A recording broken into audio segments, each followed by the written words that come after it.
गुरुदेव ने कहा, वो एक ही बात को कहा कि आदमी की जिंदगी की दौड़ बाहर की तरफ ऐसी चली गई है कि वो उसको भूल गया है जिसको अपनाने के लिए आया। आप देखो, लोगों से पूछ करके देखो, समाज आपकी सफलता का मूल्यांकन किस आधार पर करता है? इस आधार पर करता है कि आपको सुख मिला कि नहीं मिला। सुख मिला, उसकी परिभाषा क्या है?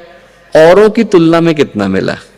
आपके पास घर है इतना काफी नहीं है, औरों से बड़ा है कि नहीं। आपके पास पैसा इतना काफी नहीं है, औरों से ज्यादा है कि नहीं। आपके पास गाड़ी है इतना काफी नहीं है, औरों से बढ़िया है कि नहीं। आपके पास नौकरी है इतना काफी नहीं है, दूसरों से बड़ी है कि नहीं। और इस दौड़ में आदमी की जिंदगी चली जाती है। गुरुदेव ने कहा, ये जो दौड़ है जिसको हम जायदाद की दौड़ कहते हैं, जहां पर व्यक्ति बाहर बटोरने के लिए घूम रहा है, वो आज तक किसी की हुई नहीं। इस दौड़ में हम उसको भुला करके बैठ जाते हैं जो हमारे साथ जाती है। जायदाद जाती नहीं, विरासत जाती है, और विरासत की ओर किसी की दृष्टि नहीं, निगाहें नहीं। बनाने की जिसको आवश्यकता है, वो विरासत को बनाने की आवश्यकता है, शुभ कर्मों को बनाने की आवश्यकता है, शुभ सोच को बनाने की आवश्यकता है, शुभ भावनाओं को बनाने की आवश्यकता है, और शुभ समाज को बनाने की आवश्यकता है। पैसा तो किसी मूल्य का नहीं, पैसा तो सड़क पर पड़ा हुआ मिल जाता है, चोरी करो तो मिल जाता है। हमारे हाथ में कोई पिस्तौल दे दे, हम किसी कनपट्टी पे रख दे तो अपराध करने पर मिल जाता है। पैसा पाने के हजार तरीके हैं, पर जो व्यक्तित्व है वो जमीन पर पड़ा हुआ नहीं मिलता।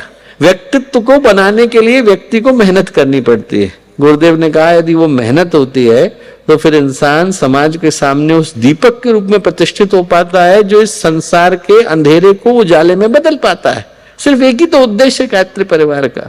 उद्देश्य यही है कि जो व्यक्तित्व है वो सड़क पर पड़े हुए नहीं मिलते। व्यक्तित्व को बनाने के लिए मेहनत को करने की आवश्यकता है। यदि व्यक्तित्व तैयार है, यदि व्यक्ति के पास वो विरासत है जिसमें धर्म है, संस्कार है, संस्कृति है, उसके अंदर परंपराएं, ये चीजें संपत्ति से नहीं आती, संस्कृति से आती है। संपदा से नहीं आती, संस्कार से आती है। पैसे से नहीं आती, पवित्रता से आती है। और जब ये गुण व्यक्ति के पास हो, जब उसका व्यक्तित्व उस आधार पर तैयार होता है, तो वो समाज के लिए एक दिशा के रूप में निकल करके आता है। आप सोच के देखिए, यदि किसी धर्म के पास, किसी देश के पास, किसी संस्कृति के पास, किसी समुदाय के पास, किसी समूह के पास ये सोच है, संस्कृति की सोच है, तो उसको मानने के लिए न जाने कितने लोग खड़े हो जाते हैं। आज आप दुनिया के किसी कोने में चले जाइए, कहीं पर भी जाइए, आपको भारत का नाम लेते से ही लोगों के चेहरे पर आपके प्रति गौरव का भाव आ जाता है। इसलिए नहीं आता कि हमने कुछ किया, इसलिए आता है कि हमसे पहले जो पुरखे आए वो ऐसा करके गए कि आज भी उनके बनाए हुए रथ पर यदि हम लोग आरूढ़ होते हैं तो अपने आप को गौरवशाली समझते हैं। ऐसा जीवन वो लोग जी करके गए। लोग, आप कहीं चले जाइए, न जाने कितने आपको पैसे वाले मिलेंगे। भारत में न जाने कितने पैसे वाले आते हैं। आप ढूंढिए, लखपति, करोड़पति, अरबपति, खरबपति। आपसे पूछा जाए कि आप जितने सौराष्ट्र में उनके नाम बताइए, आप नहीं बता पाएंगे। वो सूची साल में 4 बार बदल जाती। उनके नाम कोई याद नहीं रखता, पर मानधाता का और भामाशाह का नाम कोई भूलता नहीं। भारत में लोग याद करते हैं क्योंकि यहाँ पर राम निकल करके आए, कृष्ण निकल करके आए, बुद्ध निकल करके आए, महावीर निकल करके आए, नरसिंह मेहता की भूमि रही, जलाराम बापा की रही, सरदार पटेल की रही।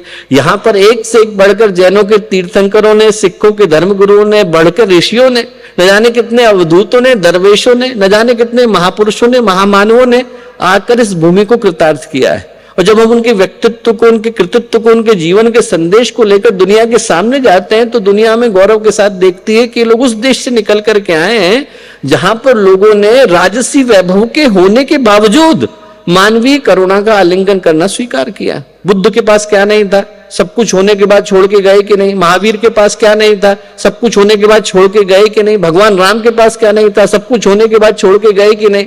जो हमारे यहाँ पर कीमत रही है वो एक ही चीज की रही है कि यदि व्यक्ति का व्यक्तित्व तैयार हो जाता है तो वो समाज के लिए उस भूमि को तैयार करके जाता है, उस नींव को तैयार करके जाता है, जिसके ऊपर कल की तारीख में आलीशान भवनों को आप खड़ा कर सकते हैं।